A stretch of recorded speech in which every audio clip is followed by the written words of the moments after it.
All right, so thank you for tuning in to Chomping at the Bit. I'm Kyle Edwards, of course. And if you can't believe it, we've actually reached week 12 in the NFL. So I'm going to go through the matchups for today and as well as the Monday night game. Give you quick little news and notes for each matchup and then give you my pick. We know that we just had 3 games on Thanksgiving.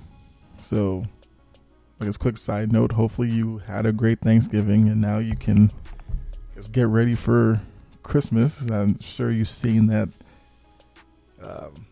everything has quickly moved on to Christmas season now.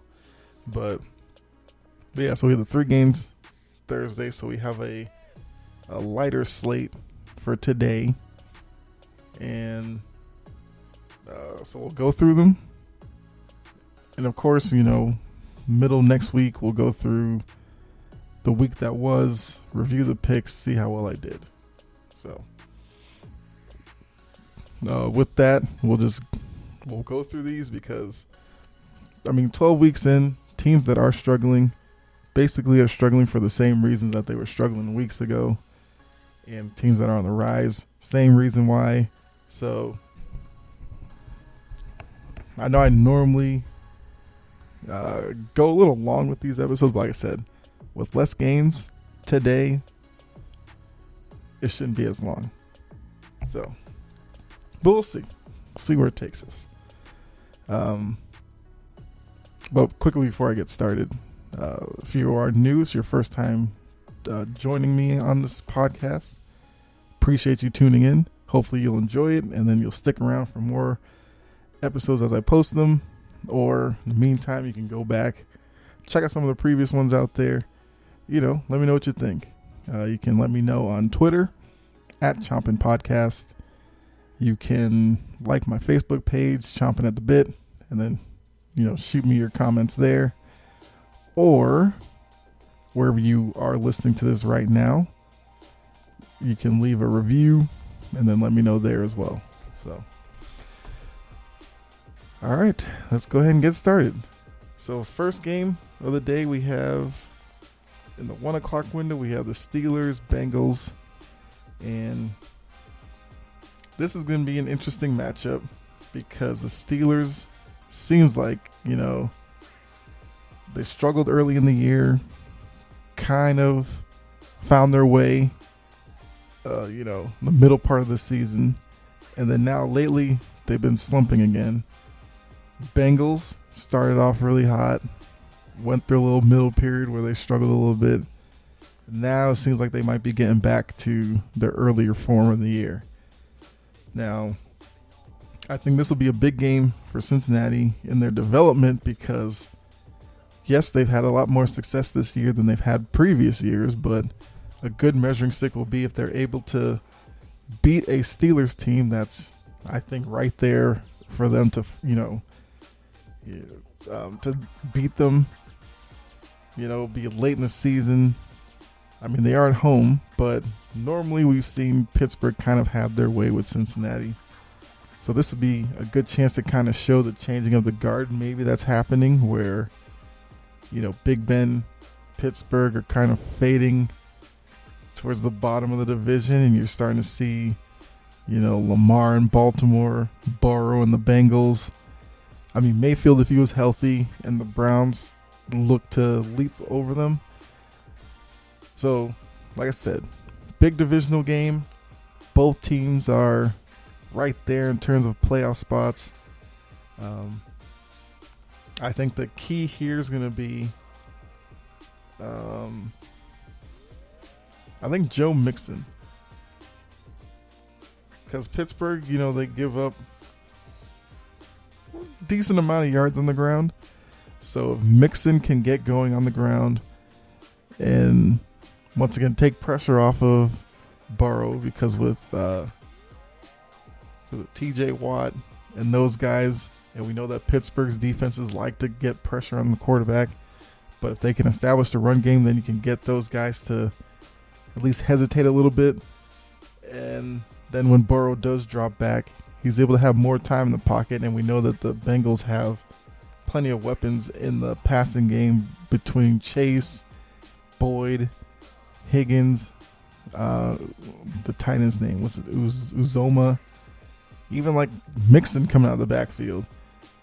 If they're able to establish that, then I think they'll do well in this game. If it's a game where Pittsburgh can bottle up Mixon, and then you hear TJ Watt's name a lot, getting pressure on Burrow, even if it's not sacks, but just putting hits on him, then this could be a very long day for the Bengals. And we know that for Pittsburgh, Najee Harris is going to be the key because, like I said before, Big Ben is not the guy he once was. So, and I think Pittsburgh's starting to realize that because it seems like Harris is becoming more and more important in the offense week to week.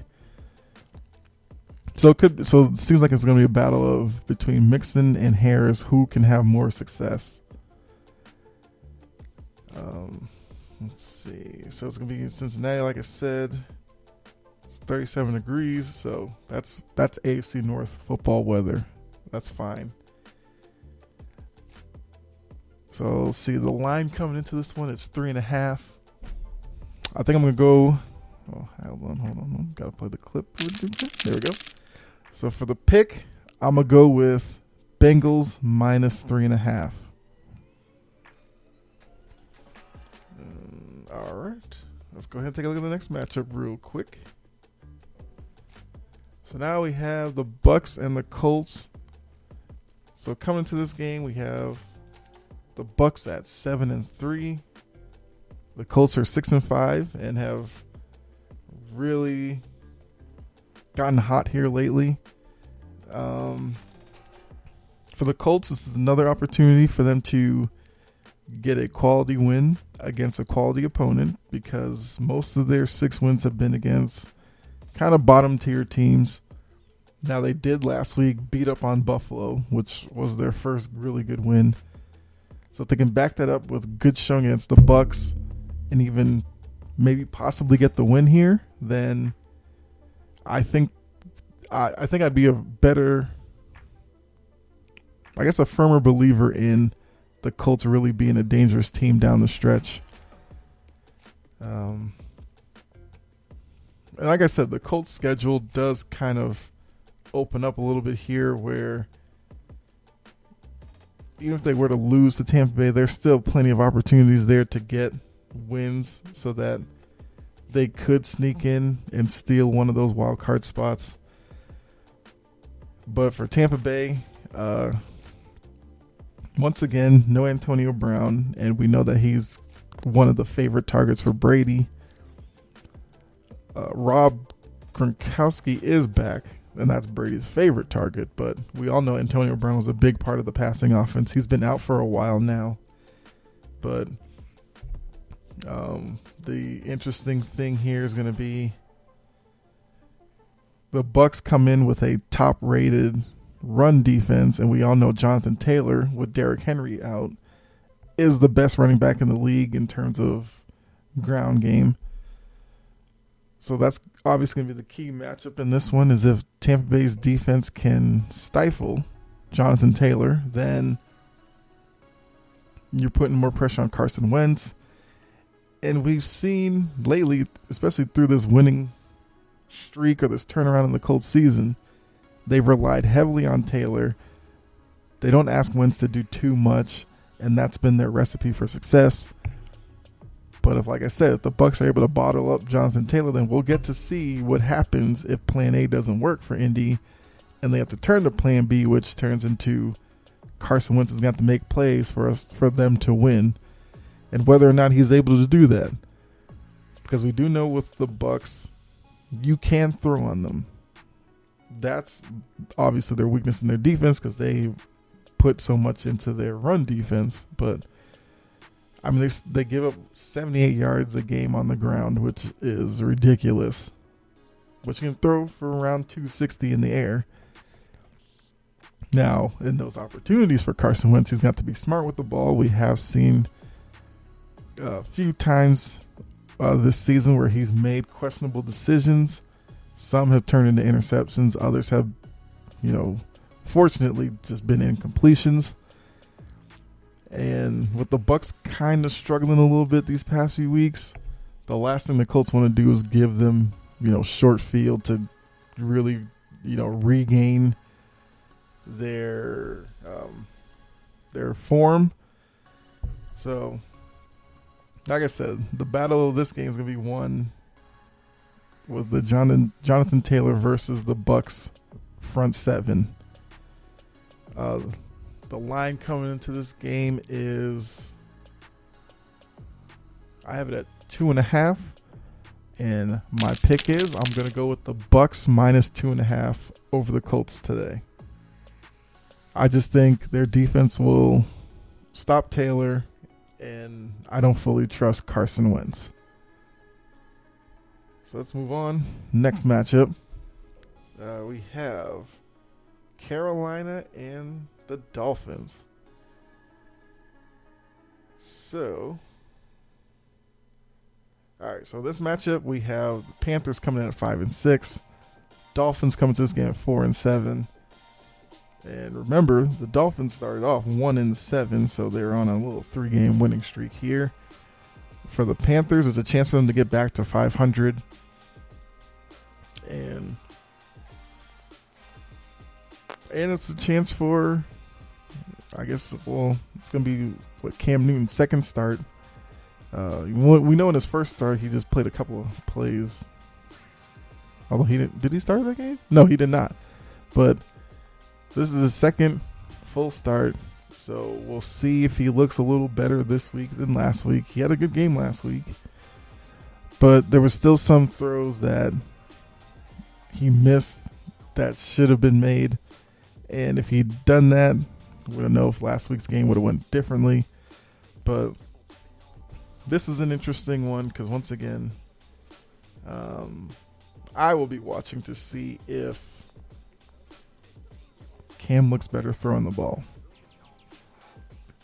Because so far what I've seen is he's still kind of like how he was in New England, where the short intermediate route still kind of a crapshoot. He still gets passes batted down at the line, and sometimes on crossing patterns, he's a little bit late on those passes, which forces the receiver to reach behind them, but also brings the defender back into the play. So hopefully with another week of taking reps, maybe he's, sorted some of that out. But we already know with Carolina, they're going to be run heavy, whether it's Newton or McCaffrey. They're going to do a lot of run, like RPO, run pass option plays. So for the Dolphins, they're going to have to key in on Newton, but they can't focus too much on Newton because then McCaffrey will have a big day. And this is what Carolina wanted when they signed, Cam Newton after Darnold went down. That, the passing game may suffer because you'd say Sam Darnold is a better thrower, although Sam Darnold had his issues with turnovers, so that kind of negated itself. But, with Newton and McCaffrey, it's a tough duo to go up against in the running game. So the key here is going to be for Miami to stop the run, force Cam Newton to beat them with his arm. And it's easier said than done, of course, because like I said, with McCaffrey being so dynamic back there as well, that just makes it tougher to really just key in on Newton. And expect to see a few times where, he'll hold the ball in McCaffrey's stomach until that very last moment, and then he'll pull out and go out the back way. If the run's going to the right, Newton will come out, go to the left, find some open space over there. So what Miami will probably have to do is use their run defense, key in on McCaffrey, but have a linebacker who spies on Newton. So that way when those plays do occur and Newton takes the ball and tries to run out, there's a linebacker there waiting for him. Because the last thing you want is for Newton to, bootleg out to the left or to the right, whichever way, and have a corner be left on an island trying to make a play on him while trying to disengage from a wide receiver. So that's what I think they'll do. And also with the linebacker spine on Newton, you can have a safety devoted to that as well. So once again, key, Dolphins stop the run, force Newton to beat them with a pass for Carolina. Obviously establish the run, and then Newton's going to have to make plays in play action. So the line on this one is 1, and my pick is I'm going with Panthers -1 over the Dolphins here. All right, let's go ahead and take a look at the next matchup. Okay, this one may be the game of the week. I could be a little biased to that with the Patriots being involved, but it's Tennessee going up to New England, to Boston, Foxborough. Face the Patriots today, and we are the Titans coming in at 8-3. Patriots are 7-4. And for the Patriots, this is an opportunity that if they get this win, and depending on some other games in the schedule, the Patriots could find themselves being, I believe they could find themselves being number 1 in the AFC after today. And we'll get to see, I guess, Mac Jones. This will be, I guess, first cold weather game, I guess, because up in Foxborough it's supposed to be mid-30s. I think there's a chance of snow or rain or something. So we'll have to see how he can adapt to that for the first time in the NFL. For Tennessee, we know Tennessee has a lot of injuries to deal with. They have no Henry. They released Peterson. A.J. Brown was a late add to the injury report during the week. He's now on IR, so he's out for the next couple of weeks. Julio Jones is out, but I mean, Julio misses time every year, so no surprise to me. But so a lot of the offensive weapons that you've been used to seeing with Tennessee this year, a lot of them are out. So the key for Tennessee will be Ryan Tannehill. He's going to have to be efficient. He's going to have to, make the right decisions at the line. If it's something where a run play is called, but he notices the defense or something, he's got to have to be able to make the right call out, because the last thing they want to do here is, have Tannehill, throw a couple of interceptions, give this Patriots team short field, and if they become one-dimensional where, the running game doesn't work, Tannehill's struggling. We've seen with this pass rush with Matt Judon or Lawrence Guy up the middle. I mean, they can put pressure on quarterbacks, and then this game could get ugly. And I know that with all the injuries and stuff, like I said, it may look like a lost cause for Tennessee, or at least like a tough battle.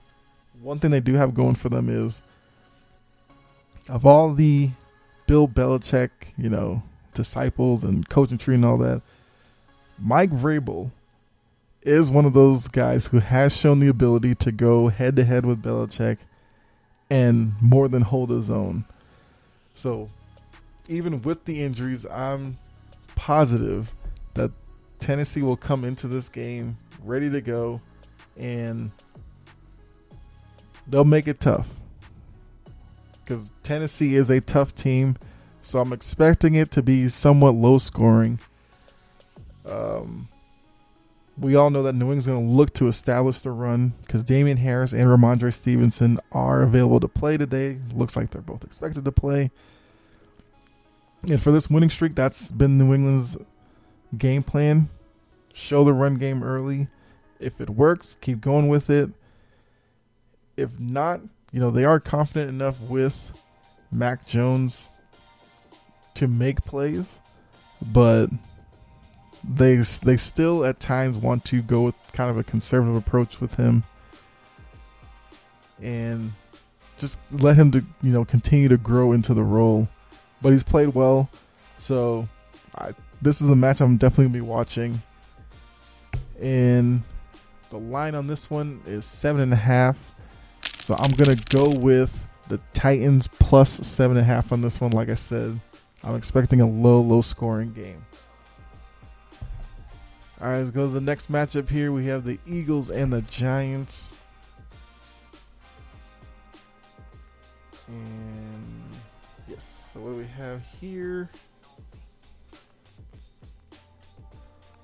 So the Eagles coming in at 5-6. Giants are 3-7. So I think the key here is the Giants are struggling. That's a given there. A lot of talk about Daniel Jones, his future with the organization. Saquon Barkley is back, but him being back hasn't really helped Daniel Jones out that much because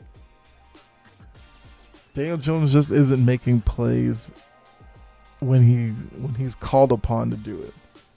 We've seen him kind of regress passing the ball. Seems like he's taking a lot of sacks this year. From the couple of times I've seen the Giants play, it seems like Daniel Jones doesn't really scramble as much as he used to. That might be something to watch.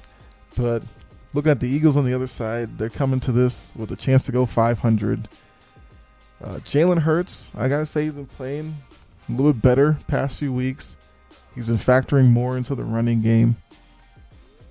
I would like to see Hurts make a few more plays in the passing game, but this is probably a game where he'll be able to, drop back. If nothing's there, take off and run. I see him having some success doing that. And looking at the line on this one, the line is set at 3.5, and I'm going to go with the Eagles minus 3.5. I think they keep their winning ways going, and I think the Giants' struggles continue. All right, let's go ahead and check out the next matchup. We have Falcons at Jacksonville. Jacksonville comes into this one at 2-8. The Falcons are 4-6. What's the key here? So this is a game that, Falcons they've had their struggles this year. This is a game against the Jaguars team that has struggled even more. If the Falcons find a way to lose this game, that's going to be the end of their season. Sure, there's still games left, but I don't think this group will be able to mentally come back from this if they do lose this game. I would expect this is a game where Matt Ryan will be able to put up some gaudy numbers, and he's gonna have to be the catalyst to do whatever it takes to get a win here. Because 5-6 looks a lot better than 4-7. So they fall to 4-7. You're basically going to ask this Falcons team to run the table to try to make the playoffs. And to be honest with you, they have no shot at that. So this game is their season. For Jacksonville, it's the same as been all year. This is all about Trevor Lawrence's development. Now, for the Jaguars, though, I think, I'm trying to think Robinson, the running back, if it's Jerome or James. I keep wanting to call them both, but you know what I'm talking about. He will be the key because watching the Falcons games, okay, they struggle with tackling. They still struggle against the run. As long as teams are committed to it, you can find big plays in the run. And also passing game. The only defender for the Falcons that, really plays a part in pass defense is AJ Terrell. He's having a good year. I'm not saying you don't throw on him, but I would go against other guys first. So I think Lawrence will have plays in the passing game. And I think Robinson should be able to put up numbers in this game. So it may not look pretty in this matchup because, like I said, both teams are struggling. But looking at the line here, it's set at 1.5. So I'm going to go with the Falcons minus 1.5. Like I said, this is a game they should win no matter how much they struggled so far this year. And if they don't, got to have a serious talk about the Falcons after this one. So I'm going Falcons minus 1.5. All right, let's go ahead and take a look at the next game. Now we are into New York and Houston. This is the last game in the 1 o'clock window. So New York, the Jets come into this one 2-8. The Texans come into this at 2-8. So the interesting thing here is you could look at this as a tank bowl type game, because the loser of this game will just better their odds at the number 1 pick.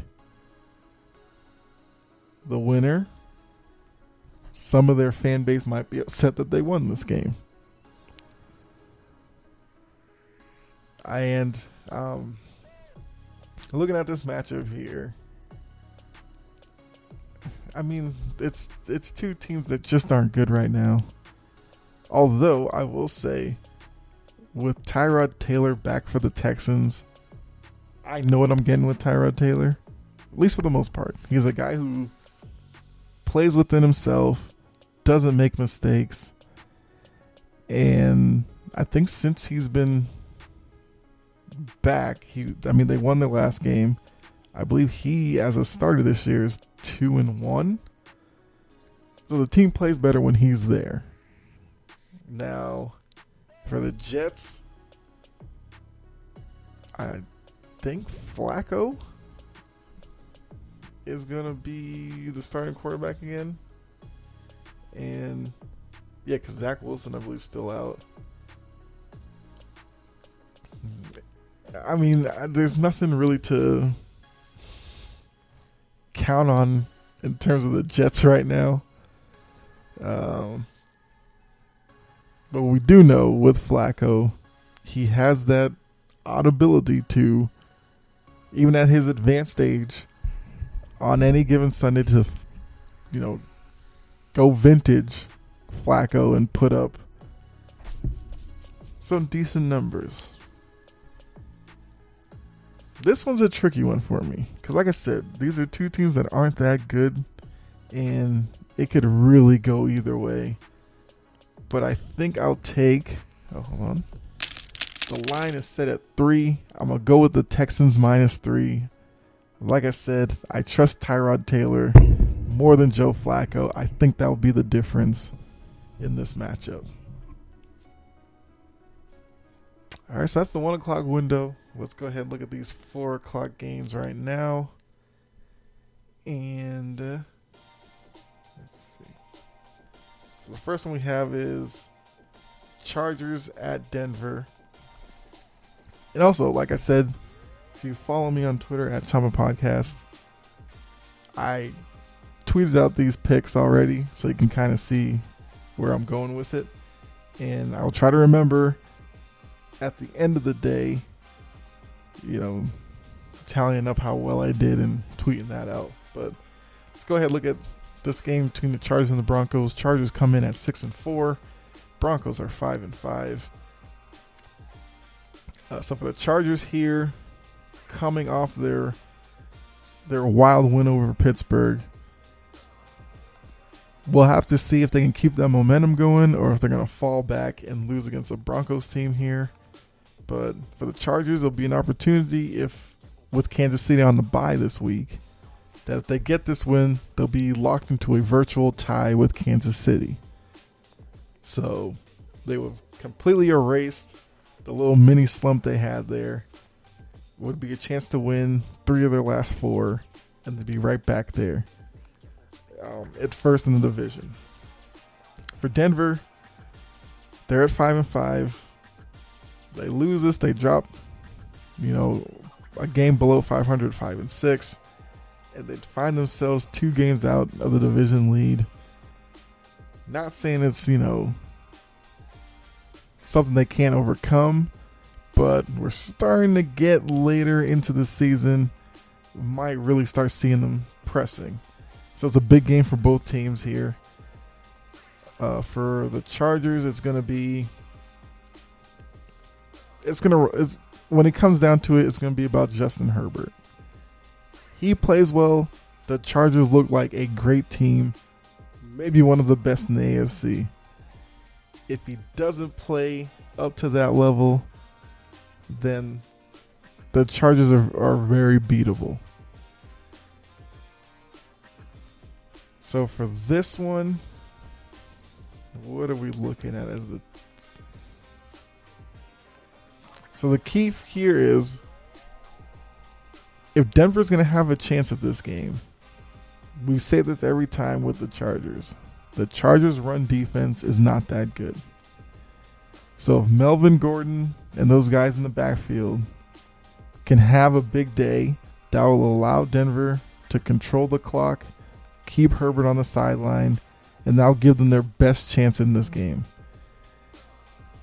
If, for some reason, the Chargers load up on run defense, force Bridgewater to maybe make some more plays in the passing game, and he's off, this one could get ugly quickly, because we know the Chargers can put up points when they're right. So for the Chargers, they're going to have to slow down Denver's run offense, because we know that Denver wants to play ball control. And I would like to see the Chargers get a little bit more balanced. I think they can use Eckler in the running game a little bit more, because it seems like there's a lot of games where Eckler has like 15 carries or so, and it just falls on Herbert, right arm, play after play. I think if you see a little more balance here, they should have a good chance in this one. So the line is set at 3. I'm actually going to take the underdog Broncos here. So I'm taking the Broncos +3. I just think Denver's going to be dedicated to the run, because that's the kind of team they are. And I think they'll find success that way, and they'll limit the drives that Herbert and that Chargers offense gets. And the game's going to be close in the end, but I'm going to take the Broncos +3 on this one. All right. Going to the next matchup here. We have Green Bay and the Rams. So I think this one's probably the best game in the 4 o'clock window. Like I said, New England, Tennessee is probably the game in the 1 o'clock window people are looking at. This one here, we're getting Aaron Rodgers versus Matthew Stafford. We're getting Devontae Adams versus Cooper Kupp. You got Odell Beckham. You have Aaron Jones, AJ Dillon. So a lot of names here. This has the potential to be a shootout. Let me see the weather. It's 36. I mean, that's normal Green Bay weather this time.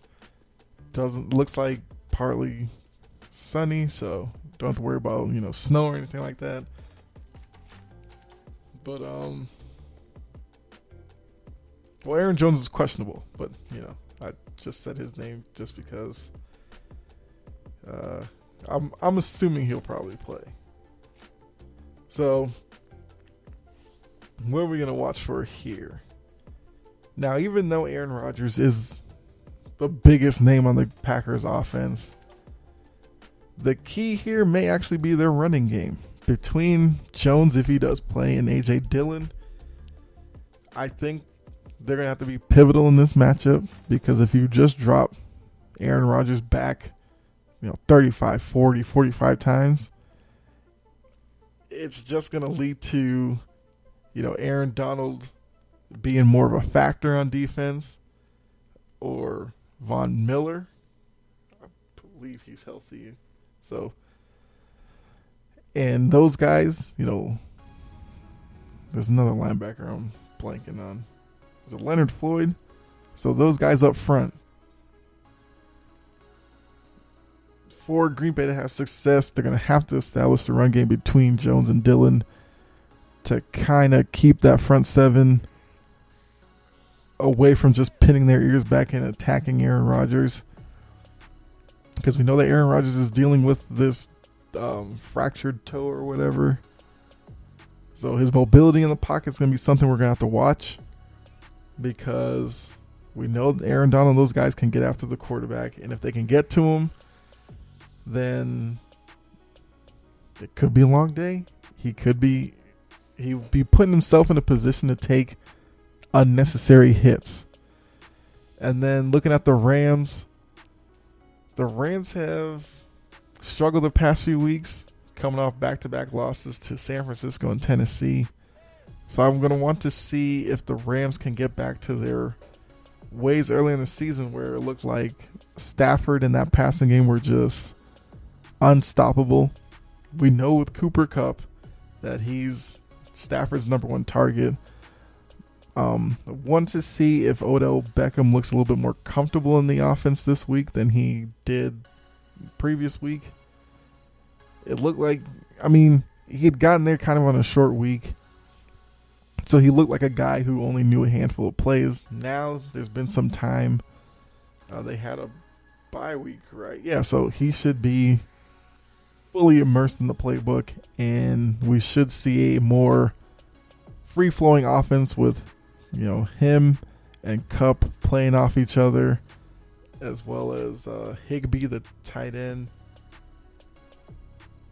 So we could see a passing game that more resembles earlier in the year now, because yes, no Robert Woods, but now you're sliding Odell Beckham into that role. With the bye week, he should be more comfortable. So this would be an interesting matchup to see, one I'll definitely pay attention to. But the line here is at 2, and I'm going to go with the Packers plus 2. I think, talking about it, I did just remember the fractured toe thing, but I just have a funny feeling about this one. I probably shouldn't, because the Packers can struggle against the pass a little bit. As long as you pick on the right corner or whatever. But overall, they're actually pretty good against the pass. Against the run, they're pretty good as well. It's going to be asking the Packers defense to do a lot in this game. And we'll have to see, like I said, with the Rams, if those struggles continue. So I'm going to take the Packers plus 2. I'm a little iffy on it, but I'm going to stick with it. All right, so now we have San Francisco and Minnesota. So in this matchup, we have Vikings coming in. Well, both teams coming at 5-5.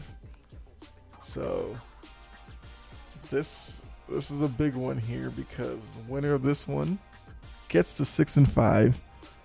Will be, I think at that point, in the playoff spot. Because like we said, the NFC has a bunch of teams with 5 wins. So it's real muddy right there. But the winner of this one will kind of separate from the pack a little bit. And I believe would have a playoff spot at that point. But this could low-key be a surprising matchup of the week in terms of a good matchup. because with the Vikings, we get them coming off their big wins actually over the Chargers and Green Bay. So we'll have to see if they have a little bit of letdown, because we know the Green Bay win was a divisional win, was a big win for them. And now they're going to face a 49ers team that's continuing to get healthy each week. And I said, I think in last week's preview show, that the 49ers are going to be a dangerous team these last few weeks. Now, fortunately, I kind of said the same thing about the Vikings. They have the potential to be a dangerous team. So this should be a fun matchup. So for the Vikings, the key is going to be if they get good Kirk Cousins to go along with Dalvin Cook, they'll be fine. If we get bad Kirk Cousins, which luckily this game is in prime time, so there's a better chance of being good Kirk Cousins, they should be fine. 49ers is going to be, I guess, the play of Garoppolo. So it's going to be a battle of quarterbacks here. Between Garoppolo and Cousins, whichever one plays better, that team's going to be the one that's going to probably have the advantage at the end. I mean, this one's going to be really tough.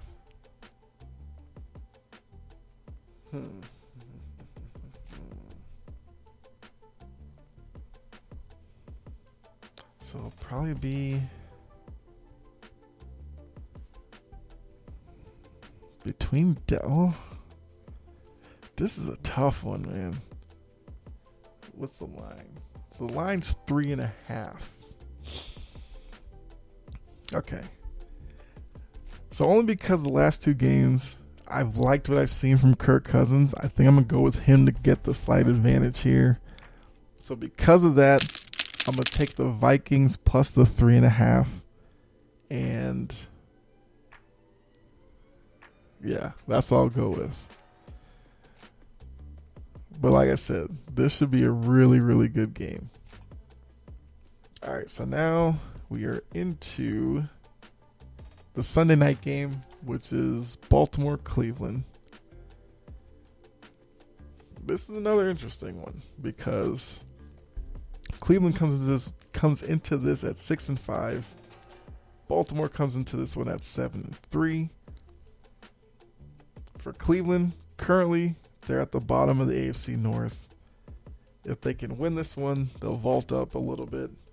And then if they do win this, depending on what happens with Cincinnati and Pittsburgh, this division could look really tight after today. Question I have is, what is Cleveland going to do in terms of the starting quarterback? I'm assuming Mayfield's going to give it a go. I know there's a lot of questions about whether or not starting Keenum would be better, because like I said, Mayfield is beat up right now. I mean, he's, like I said, the shoulder, the knee, foot. I think this past week I heard he has like a groin injury too. So, I mean, it's like, at what point does throwing him out there become a detriment to the team? And we're at a position in the schedule here where you can't just throw away games, especially divisional games right now. So Cleveland's going to have to make that tough decision that if putting Mayfield out there isn't going to give them the best chance to win, then they're going to have to sit him. And maybe you just got to tell him that he's going to be the backup, and if Keenum, stinks up the joint, they'll turn to him. But I just don't know if you can put him out there. I mean, he's basically being held together by bandages and, I guess, hopes and dreams at this point. And then for Baltimore, assuming Lamar is back, even though Huntley gave them a win last week. But yeah, there's no quarterback controversy or anything to worry about. So coming into this one, we're going to have Lamar versus a beat up Mayfield or Case Keenum. We know Baltimore is going to be all about the running game. And if between Mayfield and Keenum, they're going to have a big day out of Chubb and, Kareem Hunt has been activated, so he should play in this game. So it's probably going to be a battle of run games. Whichever one can come out on top in that will win this game. So this one should definitely be low scoring as well. I mean, could have some crazy rushing numbers in this game. Yeah, this might be like old throwback football in this one. But looking at the line, it's at 3. And I think only because I like the Ravens quarterback situation a little bit better, only because Mayfield is so beat up. I think I have to go with the Ravens -3 here. I think that's just the smart pick.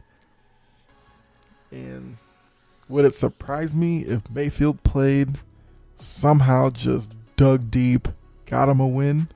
No. But I'm going to go with the Ravens here. And now onto the final matchup, which is the Monday night matchup. So right now, this matchup is actually like a pick'em game right now. And so I guess, like I said, follow me on Twitter. You have to check back, tomorrow.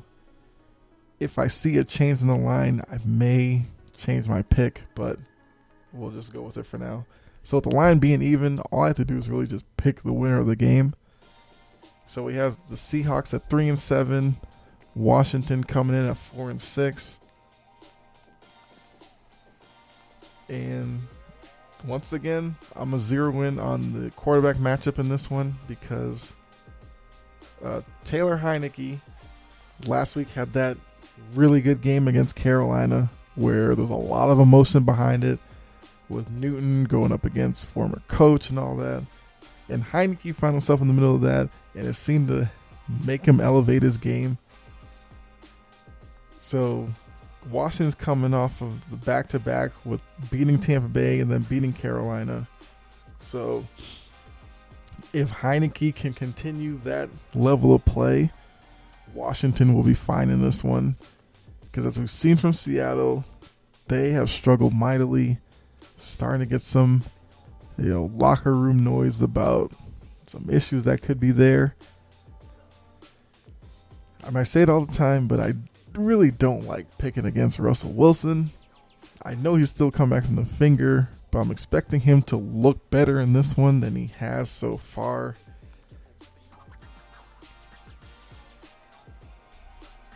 So I may look dumb for this, but for right now, I'm gonna take Seattle. I mean, this is basically it for Seattle. Because I think if Seattle can get past Washington and if Russell Wilson looks good, it's going to be an outside shot, but they might be able to navigate the rest of their season to maybe make a push at a spot in the playoffs. Because like I said, right now, a lot of 5-win teams in front of them. So at least they can win this one. Some of those teams lose in front of them. Maybe they shuffle up a little bit, but I mean, this is it for them.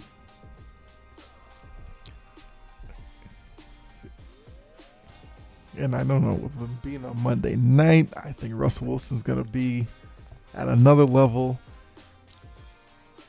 I'm expecting to see him and Tyler Lockett, really, lock in, make some plays.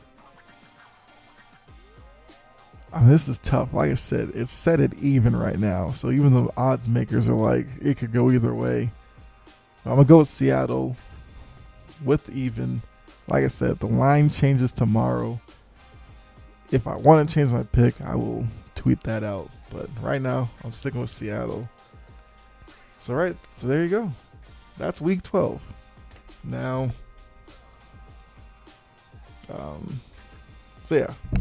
So, you can let me know what you think about my picks, what you agree with, what you think I'm crazy about. But I think by the time, this one gets uploaded, it'll probably be like a little after kickoff, but I did send the tweet out before kickoff, so you'll know I didn't change any picks or anything like that. But yeah, so hopefully you have a good day watching football. I know I will. I do have some stuff to do while the game's going, but I'll make sure to pay attention. And then, of course, like I said, midweek we'll come back, see how everything turned out and all that. But yeah, there's definitely some good matchups on the board today. So it should be a lot of good close games, hopefully. And trying to see. So yeah. But coming up, I think next episode we'll take a look at college football, because we had a big rivalry week to end the regular season. And now teams are going to start getting ready for championship week, I guess, what they call it, where we have the conference championship games. So take a look at what happened this past weekend, where the teams stand in terms of the playoffs and all that. So we'll do that the next episode. But just want to say once again, hope you had a great Thanksgiving. Hopefully you spent it with loved ones, and just be safe out there. Have a great day watching football. God bless. And I'll catch you next episode. All right. I'm out.